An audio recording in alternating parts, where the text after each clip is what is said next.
اعوذ باللہ من الشیطان الرجیم، بسم اللہ الرحمن الرحیم۔ شروع اللہ کے نام سے جو بڑا مہربان اور نہایت رحم کرنے والا ہے۔ السلام علیکم پیارے دوستو، امید ہے کہ آپ سب لوگ خیریت سے ہوں گے۔ میری دعا ہے کہ اللہ رب العزت آپ کو خیر و عافیت سے رکھے۔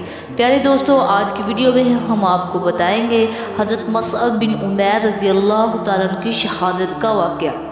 حضرت مصعب بن عمیر رضی اللہ تعالیٰ عنہ اسلام لانے سے پہلے بڑے نازوں سے پلے ہوئے تھے، مالدار لڑکوں میں سے تھے۔ ان کے باپ ان کے لیے 200 درہم کا جوڑا خرید کر پہناتے تھے۔ نوعمر تھے، بہت زیادہ ناز و نعمت سے پرورش پاتے تھے۔ اسلام کی شروع ہی زمانے میں گھر والوں سے چھپ کر مسلمان ہو گئے اور اسی حالت پہ رہتے کسی نے ان کے گھر والوں کو خبر کر دی۔ انہوں نے ان کو باندھ کر قید کر دیا۔ کچھ لوگ اسی حالت میں گزرے، جب موقع ملا تو چھپ کر بھاگ گئے۔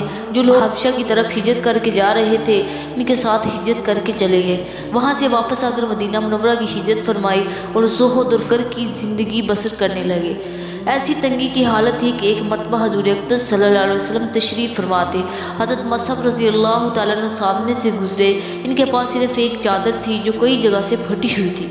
ایک جگہ بجائے کپڑے کے چمڑے کا پیوند لگا ہوا تھا۔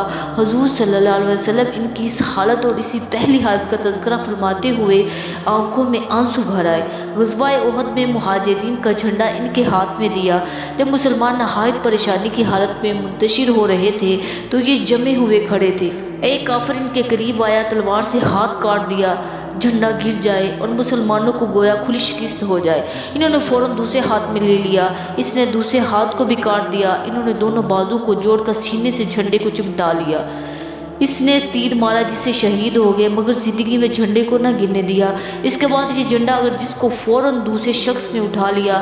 جب اس کو دفن کرنے کی نوبت آئی تو صرف ایک چادر ان کے پاس تھی جو پورے بدن پر نہیں آتی تھی۔ اگر سر کی طرف سے ڈھانکا جاتا تو پاؤں کھل جاتے، اگر پاؤں کی طرف سے ڈھانکا جاتا تو سر کھل جاتا۔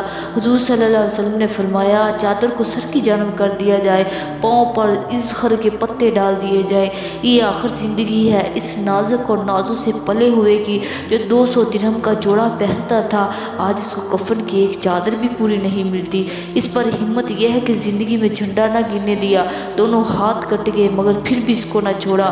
بڑے نازوں کے پلے ہوئے تھے مگر ایمان ان لوگوں کے دل میں کچھ اس طرح سے جمتا تھا، وہ اپنے سوا کسی چیز کا بھی چھوڑتا، روپے پیسے راحت ہر چیز اللہ کے راستے میں قربان کر دیتے تھے۔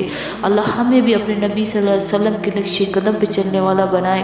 جیسے ہمارے صحابہ نے قربانیاں دے کر ہم تک دین پہنچایا، ایسے ہمیں بھی اللہ توفیق دے آگے دین پہنچانے کی۔